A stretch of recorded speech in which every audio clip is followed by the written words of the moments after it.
Hello mga kaibigan! Ako po si Lilian Aquino, nagbabalik para po sa ating YouTube channel Lilian's Diary. At gusto ko kayong ipasyal dito sa Colonial Park na kung saan una kaming nakagala. At napakagaganda po ng mga halaman. Alam nyo naman, syempre, from plantita to buhay Amerika, hindi ko po kalilimutan yung mga naging karanasan ko sa pag-aalaga ng mga halaman, at ako po talaga ay mapagmahal at ako po ay mahilig sa mga halaman, lalo na po sa mga flowering plants.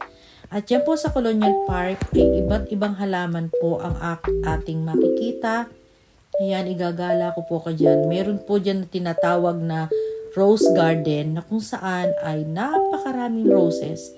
Actually, dahil end of summer na po, hindi na siya masyado madami. Sabi nung pamangkin ko si Joanne, salamat sa kanya dahil siya yung nagpasyal sa amin dyan.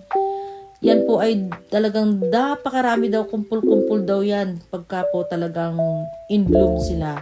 At buti na lang may naabutan pa kami. So, ayan po, iba-iba pati yung kanilang mga pag-aayos o landscaping ng mga halaman.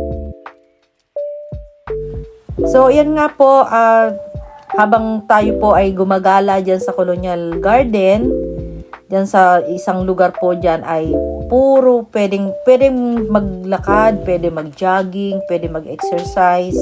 Kasi napakalawak yan, di ko alam kung ilang hektarya yan. At meron nangangasiwa dyan, naglilinis para pagbukas nung gate po nila mismo ay pwede nang pumasok yung mga pumapasyal. At dito po sa lugar na ito, naalala ko tuloy yung aking apo na si Andres. Isang playground po siya na pwedeng paglaruan ng mga bata, syempre. Naalala ko si Andres, sabi ko kung nandito lang sana yung apo ko, pwede siya, malaya siya, makakatakbo-takbo dyan at makapaglaro dyan.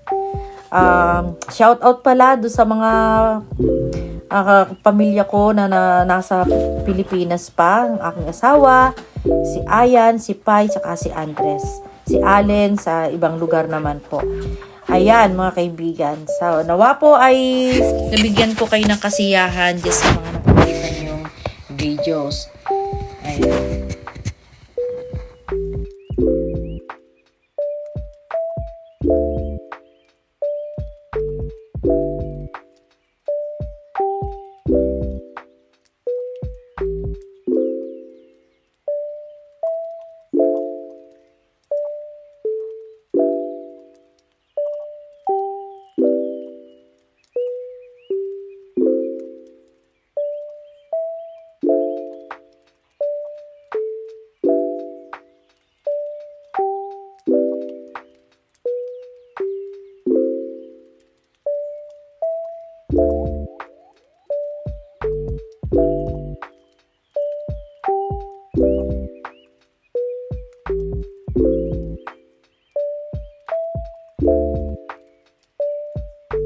So, yun lamang po mga kaibigan. Nawa po ay nagustuhan nyo yung maiksi kong video ngayon. Nawa po ay mag-subscribe po kayo, i-share nyo po, i-like nyo rin po. Pwede rin po kayo mag-comment.